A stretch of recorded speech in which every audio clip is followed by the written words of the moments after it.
This is the gas turbine engine that's under the wing of an aircraft. We take it off of the aircraft and bolt it to the ground, and then we produce electricity from it. So next time you take off, think of that thrust going into an extra set of turbines that drives a generator to produce electricity. This is the major way we produce electricity today, whether it's natural gas, gasified biomass, or coal around the world. This is the current generation of strategies for generating this electric power. You don't see it, but you need to know that that's being strategized today. This is called the Brayton cycle. And what I'm going to do here, and this is hard because I'm weaned in combustion, and I always, you can tell I become emotional at this point, because this is what happens, and I'm just asking you to show a little respect, all right, at this moment. Watch this right here. Here it goes. Jesus. And here comes in this rascal, the fuel cell, which is oxidizing the fuel just as the combustion did, but is doing it without the formation of criteria pollutants. But it's also creating electricity. And then the effluent coming out of here is at a high pressure. Why? Because we've compressed the air. It turns out the fuel cell likes that. There's a synergy. And now we can take that waste heat, and rather than use it for a digester or other thermal products, we can expand it and produce more electricity. This is a transitional technology. It's giving rise to the highest fuel to electrical conversion efficiencies that we have ever seen or could ever imagine. 60% already. We envision in 5 years, 70%. We think by the end of the next decade we'll be well above 70%. We're just not sure how high. That's fuel to electricity with no emission of criteria pollutants. We call that a hybrid fuel cell gas turbine. And we give it a nice green thing right here. Ultra high efficiency, virtually zero criteria pollutant emissions, and it's quiet. Why is that of interest to you? Well, it's going to be producing our electricity in the future. You won't see it, but I want you to feel good. But at hotels like this, the Torrey Pines, in the future they'll have this capability outside to produce electricity here to complement the grid for a variety of reasons. We call it distributed generation. But the real reason I did this to you, or for you, is to talk about this nexus between electricity and transportation. So, transportation, automobiles and locomotives. Today, diesel electric powertrain, maybe at best 30% efficient, large amount of criteria pollutants emissions, smoke, loud.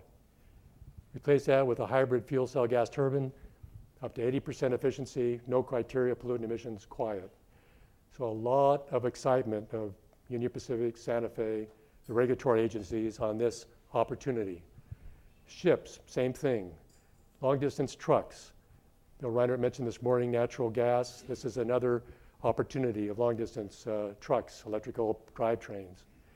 And this is going to make you be uncomfortable, but civil aircraft. However, I want you to know that Boeing and Airbus are competing right now for this technology. If you go to the air show in Paris next year, you'll see the Airbus, they'll say right across here, fuel cell powered. Not the propulsion, but the hoteling on the aircraft, for the air conditioning, for the controls, for the lighting.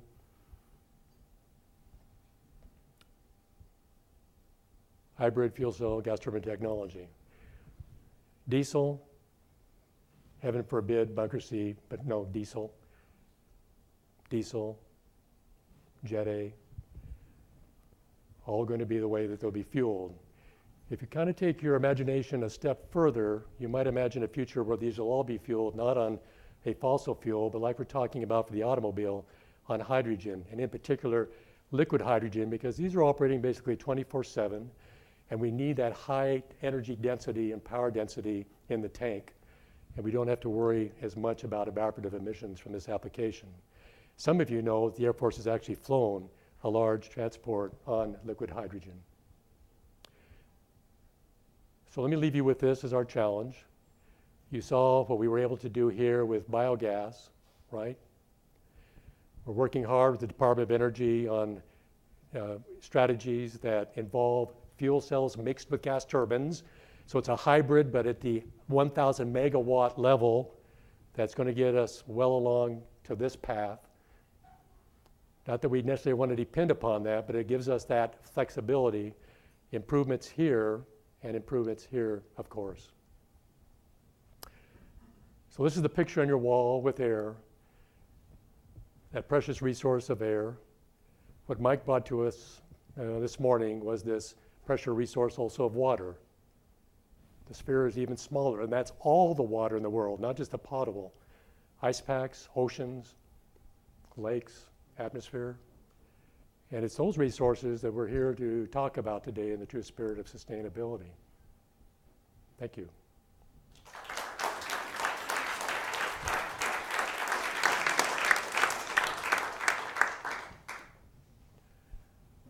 I think, Jen, do you have enough time for a few questions?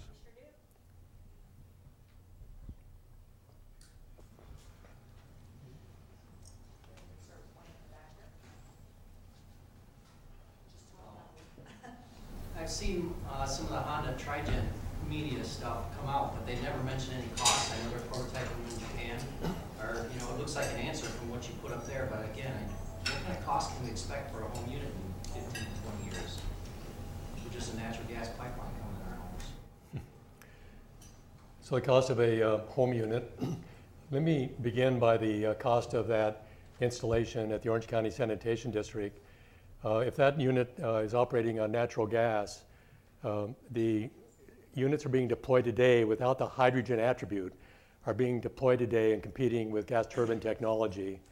It's with an incentive from the California government called the SGIP, but the price of production is coming down rapidly, where we believe that within 3 years, that large fuel cell, 300 kilowatts in that case, can be deployed with no incentive and be competitive today. That would bring it to around $1,500 per kilowatt. But you were mentioning the home, that proton exchange membrane fuel cell.